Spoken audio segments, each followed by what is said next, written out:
Assalamualaikum warahmatullahi wabarakatuh. Waalaikumsalam warahmatullahi wabarakatuh. Alhamdulillahi rabbil alamin. Wassalatu wassalamu ala asyrafil anbiya'i wal mursalin sayyidina wa maulana Muhammadin wa ala alihi wa sahbihi ajma'in. Amma ba'd. Ayyuhal ikhwa wal akhwat, a'azzani wa a'azzakumullah. Saudara-saudari yang semoga dimuliakan Allah. Biasa di malam Rabu kita mengkaji pembahasan tauhid menggunakan kitabut tauhid alladzi wa haqqullah 'alal 'abid, karya Syekhul Islam Mujaddidud Da'wah Muhammad ibnu Abdul Wahhab bin Sulaiman At-Tamimi rahimahullah. Ada ini masalah. Mau ngetrei orang. Baterainya di mana? Sudah dapat ini. Masih 3 hari. Ya, semoga Allah wafat. Ya, pada pertemuan sebelumnya kita sudah sampai atau menyelesaikan bab man tabarraka bisyajaratin aw hajarin wa nahwihima. Bab siapa yang bertabarruk, mencari berkah pada pohon atau batu dan semacamnya. Ada sekali. Materinya bermasalah ya? Iya. Masalah ya. Atau Ya. sebaiknya nak baca. Kadang baca sampai mana? Ya, terakhir ya kita sudah selesai. Jadi permasalahan terakhir yang kita singgung dalam bab tersebut, masalah ke-22 yang sempat kita paling terakhir kita bahas, itu annal muntaqila minal batilil la ya'tadahu qalbuhu la yu'manu an yakuna fi qalbihi baqiyatun min tilkal 'adati liqaulihi ma nahnu hudatsau 'ahdin bi kufr. Bahwasanya permasalahan ke-22, bahwasanya orang yang berpindah dari kebatilan yang mana hatinya sudah terbiasa dengannya, orang yang berpindah dari kebatilan yang mana hatinya sudah terbiasa dengannya, tidak ada jaminan atau jangan merasa aman di dalam hatinya tidak tersisa kebiasaan batil tersut.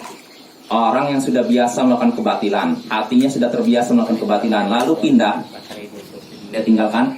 Jangan merasa aman kalau dalam hatinya tidak tersisa kebiasaan batil tersebut. Ya, ini jelas Bapak ya.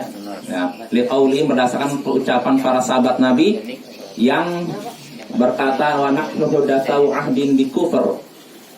Ketika kami pergi keluar bersama Rasulullah SAW menuju Hunain, sedangkan kami baru saja lepas dari kekafiran. Ini para sahabat yang baru masuk Islam. Nah, ketika mereka baru lepas dari kekafiran, baru masuk Islam, mereka menyaksikan orang musyrik punya pohon untuk ngalap berkah, cari berkah. Ternyata mereka pun ingin seperti itu. Rupanya kebiasaan dahulu masih tersisa, masih nempel. Nah, maka Bapak-bapak hati-hatilah. Baik kita yang dulunya pernah terjatuh dalam naudzubillah lembah kemusyrikan, bid'ah atau kemaksiatan, jangan merasa aman kita bebas. Kadang kita refleks karena kebiasaan terdahulu ngucapin sesuatu yang perkara mungkar ya, karena dulu sudah terbiasa. Maka kita jangan merasa aman, kita harus terus membersihkan diri kita dari sisa-sisa seperti itu. Sebagaimana para sahabat sendiri, mereka orang terbaik, tapi karena dulunya terbiasa gitu, refleks juga mereka minta dibuatkan Zatul Anwar, pohon untuk mencari berkah. Ya. Dan ini faidah ini bisa kita buktikan dalam kehidupan sehari-hari. Ada orang yang sudah dulunya maksiat lalu tinggal. Nah, ketika dia sudah taubat, kadang ketika dia mendengar maksiat yang pernah ia jalankan, otomatis pikirannya ke situ, kadang tangannya gerak, kadang itulah terpancing dengan masa lalu. Nah, ini perjuangan ya bagi orang yang pernah terjatuh dalam maksiat. Kalau dia mau meninggalkan, ya memang banyak tantangan, terutama di Indonesia, di negeri kita ini. Ya jelas Bapak ya. Ini pembahasan terakhir yang kita bahas pada bab siapa yang mencari berkah dari pohon atau batu dan semacamnya. Nah, sekarang kita masuk saja bab baru, babu maja fi dzabhi li ghairillah. Bab keterangan tentang menyembelih untuk selain Allah. Menyembelih hewan untuk selain Allah. Ini pembahasan yang baru ya yang akan kita bahas sekarang. Wa qaulullahi ta'ala. Syekh menyebutkan dalil pertama. Ya, di sini Syekh juga tidak menyebutkan keterangan tentang menyembelih untuk selain Allah, apakah syirik atau bukan. Ya, karena memang perlu dirinci. Tidak semua menyembelih hewan untuk selain Allah itu syirik. Kalau nyembelihnya untuk menghormati orang, kita datang tamu menyembelih hewan, kambing untuk diberikan kepada tamu. Apakah itu syirik? Tidak ya. Jadi yang syirik itu penyembelihan dengan unsur ibadah, ada ketundukan, kehinaan.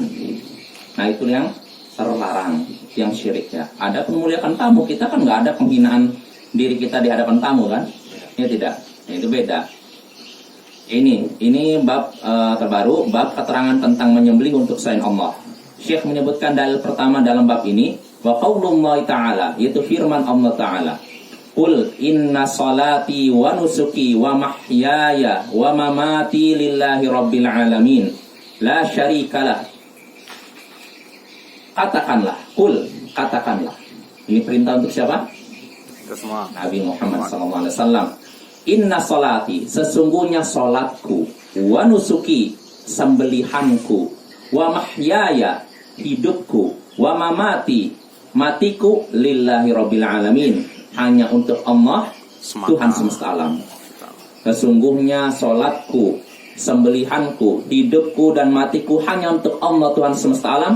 La syarikalah, tidak ada sekutu baginya.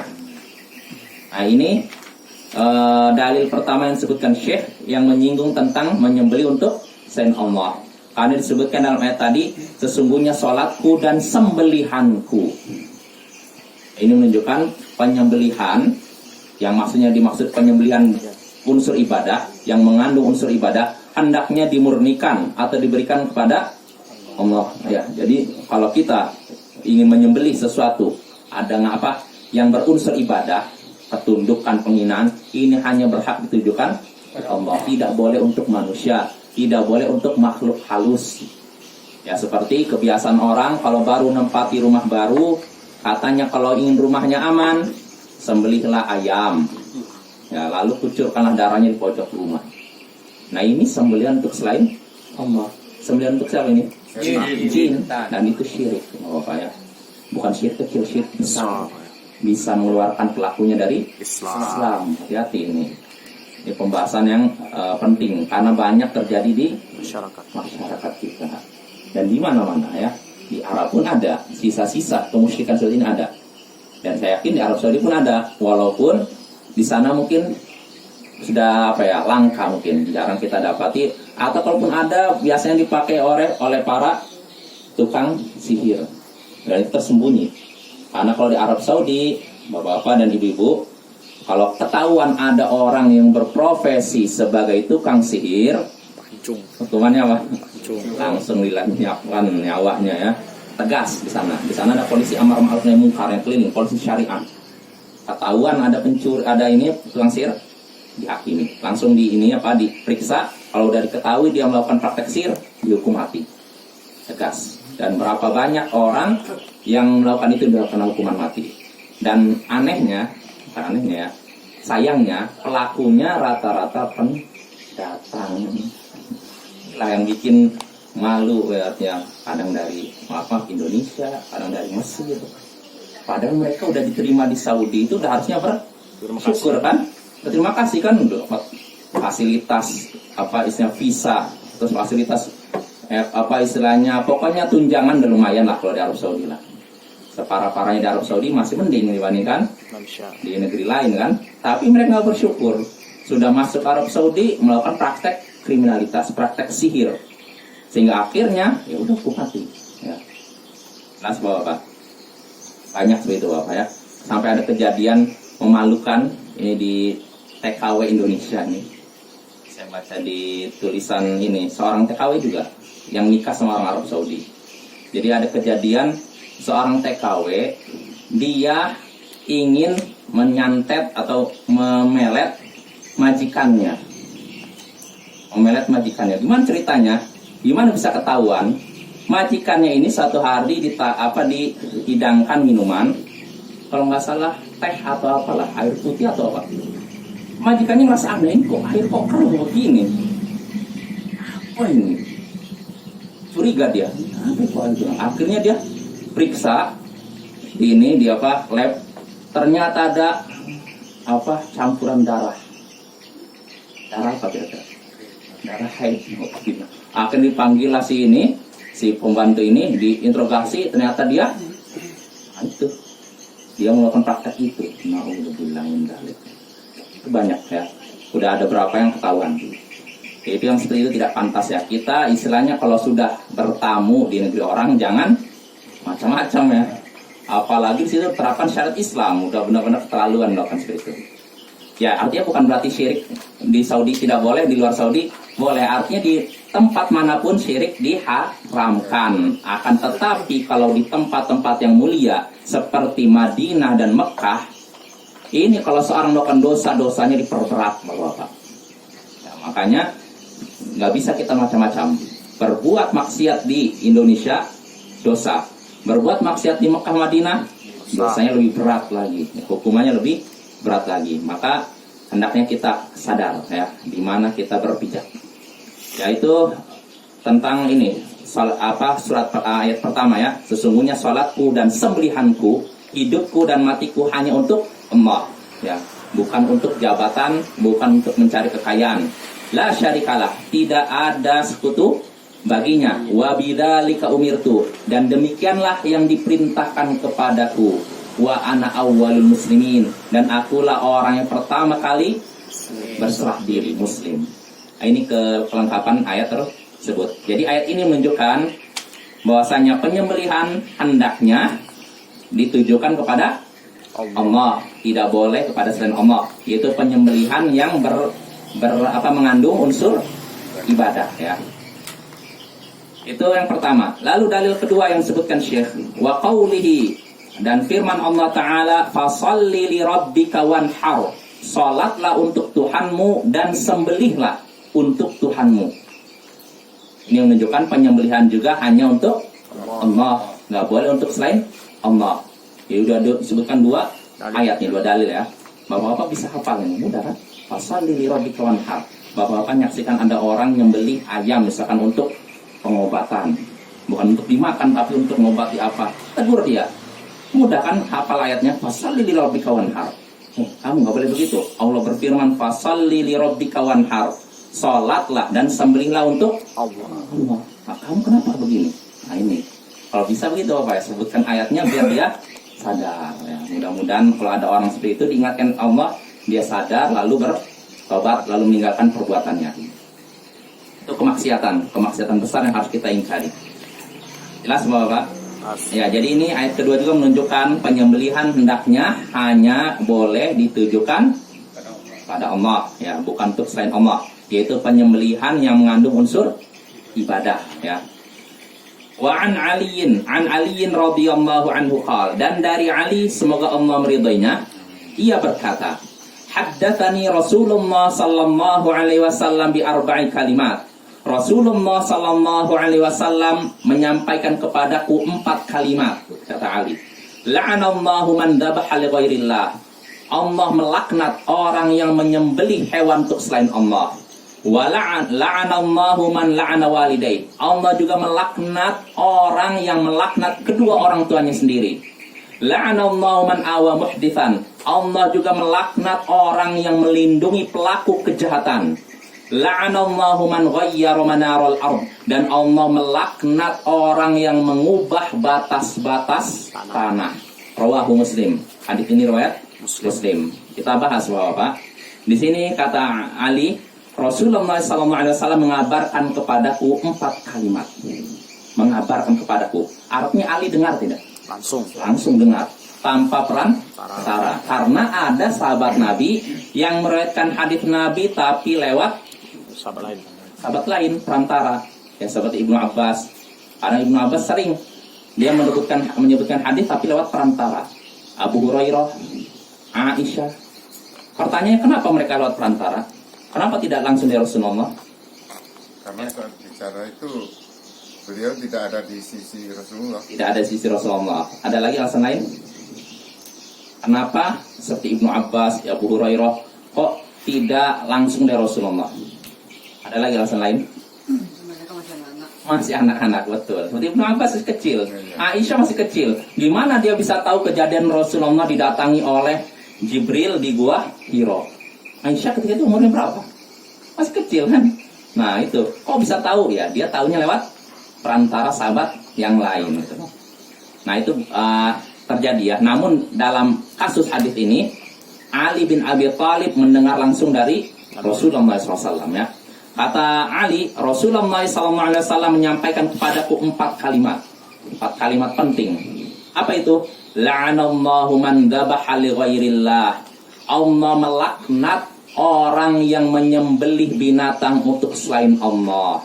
Melaknat orang yang menyembelih binatang untuk selain Allah. Ya seperti apa? Ya tadi, menempati rumah baru, sembelih ayam. Atau supaya proyeknya aman, sembelih kepala kerbau. Sembelih kerbau, kepalanya diletakkan di bawah bangunan. Petik laut. Apa? Petik laut. Iya, itu juga. Dan masih banyak lagi di masyarakat kita masih ada Bapak ya. Seperti itu ada. Sampai dulu saya pernah kan sebutkan abang saya kerja di suatu tempat. Dia proyek bandara. Bandara di suatu tempat. Nah, ketika itu ada bangunan lama, bangunan apa yang dibangun Jepang. Nah, ingin direnovasi dengan cara dirubuhkan kan, dibikin baru lagi kan. Nah, ketika bangunan Jepang itu sudah diruntuhkan, seluruhnya hancur. Tiba-tiba seluruh pekerjanya kesurupan. Wah, teriak-teriak ngomong gak jelas, wah bingung. Nah, yang gak kesurupan, abang saya waktu itu sama berapa orang saja, mungkin gak kesurupan. Gimana nih? Orang panik gimana? Banyak yang pekerjaannya bukan 1, 2, puluhan orang, kan? Puluhan orang semuanya kesurupan. Nah, sampai-sampai ketika itu abang saya bilang ke saya, SMS gimana nih? Saya ada apa? Semua pekerjaan sini kesurupan. Apa solusinya? Ya jawaban saya, ya carilah orang yang berakidah baik, bacaan Al-Qurannya baik, itu saja. Rupanya SMS ini mungkin orang panik ya, nggak sempat cari lagi kan orang akidahnya baik, bacanya baik mana? Akhirnya bosnya, katanya pimpinannya suruh cari orang pintar katanya. Itu pintar, semua kan pintar katanya. Orang pintar ini katanya nyuruh, kalau mau ini datangkan kepala kerbau. Letakkanlah kepala kerbau di situ. Ternyata semuanya langsung siuman, sadar para pekerja tersebut. Nah ini orang yang istilahnya mengambil jalan pintas, tapi resikonya apa? Terjatuh dalam dosa yang sangat besar. Hati-hati ini. Itu orang lemah iman. Ya sehingga akhirnya setan mempermainkan sehingga melenyapkan imannya. Hati-hati ya. Nah itu seperti itu. Kadang setan tuh membuat kita putus asa sehingga akhirnya kita beralih ke situ. Maka Bapak bagi siapa yang merasa sakit, misalnya rasa sakitnya bukan sakit normal, sakit mungkin diganggu jin atau apa, sabar. Jangan sampai karena ngerasa udah sakit kita beralih ke klinik perdukunan. Itu bukannya menambah, bukannya memperingan masalah, justru makin menambah masalah. Itu ibaratnya kita sudah jatuh tertimpa tangga pula. Karena ketika datang ke orang yang punya begitu, nggak ada jaminan sembuh, tapi tidak dapat jaminan imannya hilang. Hati-hati ya, hati-hati Bapak ya. Itu terjadi ya. Jadi di sini Rasulullah SAW menyatakan Allah melaknat orang yang menyembelih binatang untuk selain Allah. Ini orang yang terlaknat yang pertama. Yang kedua, Allah melaknat la'anallahu man la'ana walidayh. Allah melaknat orang yang melaknat kedua orang tuanya sendiri. Apa arti laknat itu sebenarnya? Laknat artinya apa? Laknat itu at-tard min rahmatillah, mengusir dari rahmat Allah. Artinya orang ini kalau diusir dari rahmat Allah artinya dapat apa? Petaka. Siksa kan? Jadi semoga Allah melaknatmu, artinya semoga Allah menyiksamu istilah gitu. Nah, Nabi menyatakan Allah melaknat orang yang melaknat kedua orang tuanya sendiri. Gimana orang tuanya kok dilaknat? Orang tuanya semoga dijauhkan dari rahmat Allah. Orang tuanya semoga mendapatkan siksa Allah. Mungkin tidak? Apa mungkin? Tapi kan bingung kan, apa ada seorang anak tega-teganya melaknat kedua orang tuanya sendiri. Tapi itu mungkin. Cuma seperti apa gambarannya? Disebutkan dalam Sahih Muslim, Nabi SAW menyebutkan inna min akbaril kabair an yal'ana rajul walidayhi. Sesungguhnya termasuk dosa yang sangat besar seseorang melaknat kedua orang tuanya sendiri. Termasuk dosa yang sangat besar seorang anak melaknat kedua orang tuanya sendiri. Ya, anak melaknat kedua orang tuanya sendiri. Bagaimana mungkin seorang anak kok tega-teganya melaknat kedua orang tuanya? Rasanya apa? Tidak mungkin kan, ibaratnya begitu kan. Maka bagaimana bisa seorang anak kok melaknat kedua orang tuanya sendiri? Namun kata Rasulullah, mungkin saja. Kata Rasul seperti apa gambarannya? Yasubbu rajulu aba rajuli, fa yasubbu aba wa yasubbu ummah. Seseorang mencela ayah orang lain, seseorang mencela ayah orang lain, lalu orang lain tersebut mencela ayahnya dan ibunya. Inilah yang dimaksud melaknat kedua orang tuanya sendiri. Artinya apa? Dia jadi sebab orang lain melaknat kedua orang tuanya. Ini padahal dia tidak langsung ke orang tuanya kan, tapi gara-gara dia mencela ayah orang lain, akhirnya orang lain itu jadi apa? Mencela ayahnya dan ibunya. Orang seperti ini dianggap melaknat kedua orang tuanya sendiri. Jelas Bapak ya? Nah, seperti itu diharamkan. Nah, kalau orang yang menjadi sebab orang tuanya dilaknat orang lain saja dosa, pertanyaannya kalau langsung laknat kedua orang tuanya bagaimana? Lebih besar lagi dosanya. Nah, dan yang seperti itu ada. Naudzubillah min dzalik. Kadang ada seorang anak durhaka melaknat kedua orang tuanya langsung. Berani, ada yang mukul, bahkan ada yang naudzubillah sampai menghilangkan nyawanya. Itu orang seperti itu terlaknat. Jelas Bapak-bapak, Ibu-ibu. Itu maksud melaknat kedua orang tua ya. Jadi yang dimaksudkan dalam hadis Nabi, seorang mencela ayah orang lain, lalu orang lain itu mencela ayah dan ibunya. Gitu. Ya. Apa seorang anak itu melaknat orang tua? Siapa yang berdosa itu kan? Apakah orang tua itu kena dosa oleh Allah atau si anak? Anaknya melaknat orang tuanya kan? Iya. Anaknya dosa besar. Karena dia udah melaknat artinya mengusir seorang dari rahmat Allah. Padahal siapa yang bisa mengusir seorang dari rahmat Allah? Nggak bisa Bapak. Jangankan kedua orang tua kita. Anggap ini orang tua kita misalkan tidak taat kepada Allah lah. Itu bukan berarti kita boleh melaknatnya. Jangankan gitu. Kita mungkin pernah harus ini belum ya dalam khutbah mungkin ya. Jadi kisah dua orang di kalangan Bani Israel, yang satu ahli ibadah, yang satu ahli maksiat. Nah, orang ahli ibadah ini nyaksikan temannya selalu maksiat, rajin maksiat, tekun maksiat. Ditegur, aksir, berhentilah kamu. Tapi dia lanjut aja. Pada suatu hari dia nyaksikan orang ini lagi berbuat maksiat, ditegur lagi, aksir. Tapi orang ini nggak peduli, lanjut aja. Sampai akhirnya suatu hari orang ini yang si ahli ibadah menyaksikan temannya ini melakukan maksiat yang sudah dianggap parah.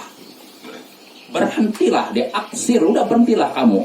Terus kenapa kamu gak juga ini berhenti, gak juga tobat? Akhirnya orang ini, si ahli maksiat ini negur, membalas jawaban si ahli ibadah. Apakah Allah mengutusmu sebagai pengawas diriku?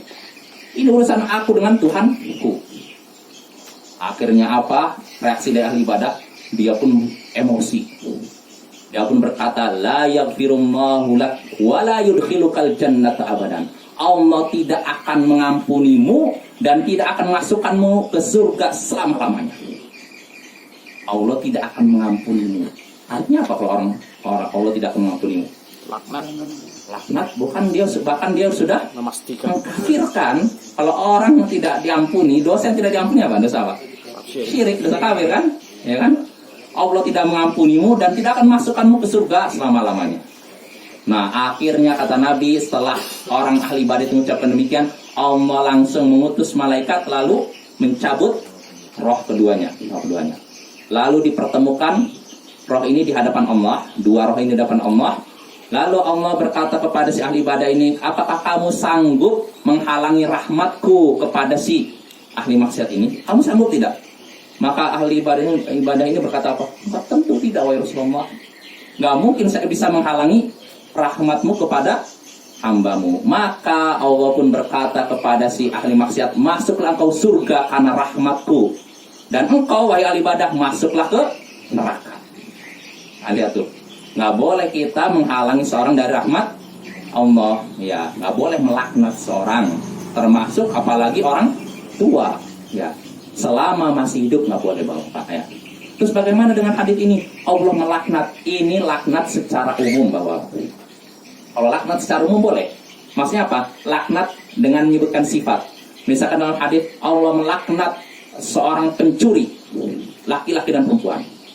Ini sifat kan? Boleh. Tapi kalau kita nyaksikan ada orang mencuri, lalu kita katakan Allah melaknatmu, nah ini nggak boleh. Jelas Bapak? Jelas ya? Bedakan melaknat secara umum dengan tunjuk hidung. Ada tunjuk hidung nggak boleh. Ya nggak boleh kita menunjuk hidung. Seorang bahwa kamu terlaknat. Nah itu harus hati-hati ya. Yaitu yang ketiga tadi, kedua ya. Allah melaknat orang yang melaknat kedua orang tuanya. Lalu yang ketiga, Nabi menyebutkan la'anallahu man awa muhditsan. Allah melaknat orang yang melindungi pelaku kejahatan. Pelaku kejahatan. Kata para ulama, muhditsan ini bisa dibaca dua. Bisa muhditsan, pelaku kejahatan, atau muhdatan, kejahatan. Jelas. Allah melaknat orang yang melindungi kejahatan atau melindungi pelaku kejahatan. Beda kan artinya kan? Dah. Kalau melindungi kejahatan, ada kejahatan dia lindungi. Kalau melindungi pelaku kejahatan, artinya pelakunya dilindungi. Nah, kedua-duanya yang melakukan ini terlaknat. Saya lagi, kita melaknatnya secara umum, bukan tunjukin nggak boleh. Saya lagi nggak boleh ya. Karena Rasulullah kan pernah ketika perang Uhud beliau terluka, beliau mendoakan keburukan untuk Per orang. disebutkan satu persatu orangnya. Maka Rasulullah langsung ditegur oleh Allah, nggak boleh. Ya makanya sekali lagi kita hanya bisa menyatakan semoga Allah melaknat ini. Contohnya Allah melaknat orang Yahudi, boleh tidak? Boleh. Tapi kalau kita nyaksikan ada orang Yahudi, kamu terlaknat, nggak boleh. Ya nggak boleh. Tunjuk hidung nggak boleh ya. Karena bisa jadi Pak Hidayat. orang suruh taubat. Nah itu nggak boleh ya Bapak ya. Siapapun, termasuk misalkan siapa orang paling jahat di muka bumi sekarang ini. Kalau dulu misalkan yang anggap paling jahat George Bush. Ya, karena di tangan dia berlumuran darah kaum muslimin di Afghanistan, di Irak, ya kan? Ribuan atau puluhan ribu kaum muslimin korban gara-gara dia. Tapi walaupun begitu nggak boleh kita menyatakan dia terlaknat atau Allah melaknat dia, nggak boleh. Karena bisa jadi apa? Taubat. Bisa jadi dia di akhir hayatnya taubat lalu masuk Islam lalu Allah ampuni dia. Dosa kekafiran Allah ampuni. Karena kalau seorang sudah masuk Islam, seberat apapun dosanya ketika kafir, Allah ampuni. Maka kita nggak boleh tergesa-gesa. Kenapa saya perlu sebutkan ini? Karena ada dulu dosen saya di Rupiah. Dosen ini cuma ngajar bahasa, bukan ilmu syariat. Sedangkan orang mengajar bahasa, ya kemampuan cuma bahasa, nggak ngerti ilmu syariat, nggak ngerti ilmu akidah, tauhid. Dia pernah berkata tentang George Bush, katanya al-mal'un, dan bapaknya yang dulu waktu perang Irak, perang pertama al-mal'un juga kata dia. Mal'un artinya apa? Terlaknat. Bapaknya terlaknat, anaknya terlaknat. Nah itu nggak boleh. Dia ngomong itu dibikin tertawa teman-teman kan. Tapi sebenarnya itu perkataan mungkar, nggak boleh ya. Kita nggak boleh menyatakan si fulan terlaknat. Adapun kalau orang sudah meninggal kafir boleh. Contohnya apa? Fir'aun laknatullah alaih. Boleh tidak? Boleh. Memang Allah melaknat dia kan. Adapun yang masih hidup nggak boleh. Jelas Bapak ya. Bedakan kita melaknat secara umum dengan tunjuk hidung. Itu nggak boleh tunjuk hidung ya. Kecuali kalau kita sudah tahu pasti dia kafir, mati dalam keadaan kafir. Jadi secara umum kita melaknat orang yang mati dalam kafiran itu boleh gitu. Iya. Yang mati gimana? Mati dalam kafiran. Iya. Siapapun yang mati dalam keadaan kafir dia terlaknat. Boleh. Atau yang disebutkan dalam Al-Quran Abu Jahal laknatullah alaih. Laknatullah alaih. Abu Lahab laknatullah alaih. Laknat Allah terhadapnya boleh. Tapi kalau orang misalkan nih zaman sekarang ada orang non muslim mati kafir, kita jangan tergesa-gesa. Walaupun kita sekilas dia mati kafir, tapi jangan juga laknat, karena kita tidak tahu akhir hayatnya. Bisa jadi Bapak nih dia itu di akhir hayatnya nggak diketahui seorang dia bertobat. Kita nggak tahu kan? Ya walaupun kita dalam masalah penguburan menghukumnya sebagai kafir kan, tapi kalau masalah laknat harus hati-hati. Bedakan kita menghukumi dia sebagai kafir dengan laknat. Jelas Bapak?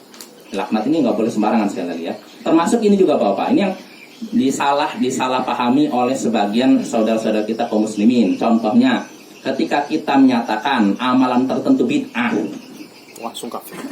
kan disebutkan dalam Al-Quran, dalam hadis kullu bid'atin dhalalah. Setiap bid'ah itu sesat. Wa kullu dhalalatin finnar, dan setiap sesat di neraka. Nah, ketika kita nyebutkan amalan ini bid'ah, orang yang tegur kadang berarti saya sesat, berarti saya di neraka. Nah, ini nggak paham maksud kita katakan ini bid'ah, ini bisa mengantarkan ke neraka. Ini bukan memastikan, ini ancaman. Nah, artinya gini, kalau ayat-ayat ancaman, hadis ancaman kita sebutkan, tapi tidak pastikan bahwa fulan neraka, surga, nggak boleh. Jelas Bapak ya? Itu sama seperti melaknat juga, nggak boleh kita memastikan seseorang masuk neraka gara-gara melakukan suatu perbuatan. Ya, jadi ketika kita katakan amalan kamu ini bid'ah, kamu terancam neraka, terancam, bukan pasti masuk neraka. Bisa dibedakan, terancam dengan dipastikan. Ya. Kalau bilang sesat, Ustaz? Iya nggak masalah. Kalau orang dapat petunjuk berarti orang melakukan bid'ah, sesat kan? Yang masalah. Tapi apakah dia neraka atau tidak bukan urusan kita. Karena bisa jadi Allah ampuni dia karena ketidaktahuannya. Jelas Bapak ya. Jadi nggak apa-apa kita katakan ini amalan ini bid'ah, sesat. Tapi kalau dia neraka, bukan urusan kita. Makanya keliru sebagian orang ini, orang suka mengkafir kaum muslimin. Kenapa? Sebentar-bentar bid'ah, berarti sebentar-bentar dia ahli neraka. Nah, ini enggak. Kita nggak pernah berkata bahwa fulan ahli neraka, nggak boleh. Ya, tapi kalau kita katakan amalannya salah tidak? Salah. Ya. Kita tidak ragu lagi kalau suatu amalan nggak ada contohnya dari Nabi, nggak dilakukan oleh para sahabat Nabi, namanya apa? Bid'ah. Kalau bid'ah artinya benar apa salah? Salah. Adapun pelakunya nanti masuk surga, neraka atau tidak, bukan urusan kita. Itu kembali kepada Allah. Jelas Bapak ya? Ya, ini sering ulang biar nggak ada yang salah paham. Karena dikiranya kalau kita menyinggung masalah bid'ah, berarti kita mengkafirkan kaum muslimin. Itu keliru, sekali lagi keliru. Ya, Rasulullah. Dan untuk apa juga seorang itu alergi dengan kata bid'ah? Karena yang sering mengulang-ulang kata bid'ah adalah Rasulullah sendiri dalam khutbah Jumat beliau. Jadi kita cuman ikut saja. Mengapa kita disalahkan gara-gara ngikut Rasulullah ya? Ustaz, misalnya ada perkataan seperti ini, Ustaz. Ada orang datang, orang yang suka berbuat maksiat lah. Bon-bon neraka ini. Apa? Bon-bon neraka. Bon-bon. Bau neraka. Itu nggak boleh. Nggak boleh juga. kan kadang bercandanya gitu. Nggak boleh juga. Nggak boleh juga kayak gitu. Itu dikhawatirkan itu kayak memastikan. Nggak boleh.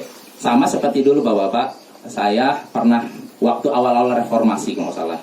Dulu kan orang tuh euforia ya. Dulu kan dianggapnya terkekang oleh Presiden Soeharto, setelah itu bebas.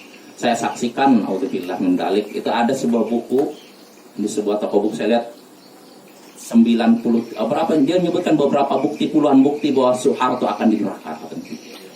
Auzubillah, dia udah memastikan. Seakan-akan dia Tuhan menentukan kamu surga neraka. Nggak boleh ya. Anggap misalkan Presiden Soeharto memiliki kesalahan, anggap tidak bertaubat. Anggap tidak bertaubat ya. Keyakinan Ahlus Sunnah wal Jamaah bahwa para pelaku dosa besar kalau mati dalam keadaan belum taubat, apakah pasti di neraka? Tidak. Dia di bawah kehendak Allah. Bisa jadi Allah ampuni dosanya sehingga masuk surga, atau dia tidak diampuni sehingga siksa dulu di neraka, tapi tidak selama-lamanya. Dia dibersihkan di neraka, setelah itu dikeluarkan, lalu masuk surga. Nah ini nggak boleh kita bermudah-mudahan memastikan seorang masuk neraka, mengkafirkan, melaknat, nggak boleh ya. Kita hanya menilai perbuatannya. Adapun orangnya ini bukan urusan kita ya. Jelas Bapak. Nah itu ya, itu yang ketiga. Semoga Allah melaknat orang yang melindungi kejahatan atau pelaku kejahatan. Dan muhdits ini kata Syekh Muhammad bin Shalih Al-Utsaimin maknanya bisa dua. Bisa artinya kejahatan dalam masalah dunia atau kejahatan dalam masalah agama. kejahatan dalam masalah dunia seperti contohnya mencuri. Bunuh orang. Ada orang mencuri, kita lindungi, berarti kita terlaknat. Ada koruptor, kita lindungi sehingga tidak ditangkap polisi, berarti kita terlaknat. Atau kejahatan dalam masalah agama, contohnya apa? Pelaku bid'ah. Bid'ah, melindungi pelaku bid'ah. Misalkan anggap ini seperti di Arab Saudi lah, misalkan syariat Islam ditegakkan, sunnah ditegakkan. Kalau ada orang berbuat syirik berarti dihukum. Ada orang berbuat bid'ah dihukum juga. Nah, kalau misalkan ada, kita tinggal di Arab Saudi, kita menyaksikan ada pelaku bid'ah dan kita lindungi, tidak kita laporkan, berarti kita juga terlaknat. Maka nggak boleh kita melindungi pelaku kejahatan. Terus bagaimana caranya? Apakah kita langsung laporkan? Asalnya nasihati dulu. Kalau orang ini nasihati tidak juga sadar, baru laporkan pihak yang berwenang, biar pihak berwenang yang menangkap. Jelas Bapak? Ya. Lalu berikutnya, berapa menit lagi? 6 menit lagi. Lagi ya. Lalu berikutnya yang dilaknat oleh Nabi, la'anallahu man ghayyara manarul ard. Allah melaknat orang yang mengubah batas-batas tanah. Jelas batas tanah. Ini saya misalkan ini tanah yang lain. Batasnya sini, digeser ke sini. Ini terlaknat. Mendapat laknat Allah, dijauhkan rahmat Allah, akan dapat siksa Allah. Bahkan disebutkan dalam Sahih Bukhari Muslim dari Aisyah, Nabi SAW bersabda, man zalama qida shibrin al-ard, man zalama, man akhadha qida shibrin al-ard. Lafal hadisnya lupa saya. Jadi siapa yang mengambil tanah orang lain, siapa yang mengambil sejengkal tanah orang lain secara zalim, tuwiqahu min sab'i aradin, maka 7 lapis bumi ke bawahnya akan dikalungkan kepadanya. Siapa yang mengambil sejengkal segini ya, gini ya, sini ya, dari sini sampai sini kan. Siapa yang mengambil sejengkal tanah orang lain secara zalim, artinya bukan dengan alasan yang benar, maka 7 lapis tanah tersebut sampai ke bawah akan dikalungkan ke lehernya dari kiamat. Bayangkan 7 lapis itu jauh apa? Jauh. Ini sejengkal. Maka bagaimana kalau 2 jengkal? Maka bagaimana kalau 3 jengkal? Maka bagaimana kalau 1 hektar, 2 hektar, 4 hektar? Bahayanya lebih parah lagi ya. Maka hati-hati ya, kezaliman kepada saudara kita ini tidak akan dimaafkan begitu saja sampai saudara kita memaafkan atau kita membayar kezaliman tersebut. Kalau tidak diselesaikan di dunia, maka nanti diselesaikannya di akhirat. Yang jadi masalah, kalau di akhirat kita masih punya banyak pahala, enak. Tapi kalau tidak punya pahala, ambil dosa, maka dosa orang yang dizalimi diberikan kepada kita. Itulah orang yang bangkrut, kata Nabi. Ya, gimana Pak? Kalau misalnya tanah kita yang diambil satu jengkal sepanjang berapa ratus meter, itu apa yang kita lakukan? Seandainya kita diam aja, bagaimana? Diam, ya mudah-mudahan nanti dapat gantinya di akhirat. Iya. Diam dapat gantinya di akhirat. Misalnya kayak gini Zat, Ya, ambil aja lah, nanti tunggu di akhirat. Jangan gimana? ya nggak apa-apa, biar sadar. Oh gitu. Iya, biar sadar. Kadang orang kan bermudah-mudahan masalah itu. Karena resikonya 7 lapis ke bawah. Kalau sekedar 1 meter ya ringan kan. 1 meter dengan segini, 1 meter ke bawah ya segini. Dikalungkan ini 7 lapis ke bawah. Lapis tanah ini bukan perkara remeh. Ya. Itu kalau baru sejengkal, maka bagaimana kalau 1 hasta? Maka bagaimana kalau 1 hektar? Itu perkara yang tidak gampang ya. Pertanggung jawabannya berat. Ya. Jadi mungkin itu aja Pak. Tegur baik-baik, mudah-mudahan sadar. Ya. Mengenai seseorang manusia itu apabila dia sering dalam hidupnya melakukan perbuatan keji dan mungkar, semasa akhir hayatnya diperlihatkan azab Allah itu, mungkin dia susah atau gimana, kesakitan yang tidak bisa, apakah kita boleh apakah boleh kita menyampaikan bahwasanya dia itu sudah terkena azab Allah atau terkena laknat Allah semasa masih hidup ini? Kalau azab Allah setelah mati itu pasti. Nah, apakah boleh kita Masih berkata kepada orangnya? Enggak berbicara kepada orang-orang lain lah misalnya. Jangan. Kita nggak tahu apakah itu azab atau yang lain. Ya sebab kadang-kadang kan kita berasumsi ini akibat dari perbuatan Saja sih ya. hidup. Iya. Pas menjalani akhir hayatnya, Iya. dibuat dia sengsara melewati hayatnya. Ya bisa jadi. Kalau kita untuk ini Cuman gini, yang jadi khawatir, yang jadi masalah khawatir gibah enggak yang jadi masalah. Jadi kalau nggak disebutkan nama orang, Kalau nggak disebut masalah nggak masalah. ada orang misalnya kan, Nggak disebut nama orang nggak masalah. jadi pelajaran Oh, orang saya ada lain. teman begini dia gini, oh, nggak masalah. Tapi kalau kita sebut istilahnya kita tunjuk hidungnya itu nggak boleh. Jangan. Itu pertama Nah, menjatuhkan mereka kehormatan seorang si muslim. A misalnya. Iya. Walaupun kita agak yakin, bukan agak yakin kalau Yakin, seorang ya. berbuat dosa lalu kena musibah, itu tandanya azab itu. Allah ingin menghapus dosanya ya. Kecuali kalau dia nabi. Nabi kan tidak punya dosa kan? Kalau Allah berikan musibah untuk apa? Mengangkat derajatnya. Mengangkat derajatnya. Nah, saya mau nanya, selain nabi, contohnya kita, apa kita nggak punya dosa? Punya. Punya dosa. Maka kalau Allah memberikan musibah pada kita, sadarlah bahwa kita punya dosa. Ya. Sekecil apapun, Bapak, walaupun tertusuk duri kan, sebagai dalam hadis.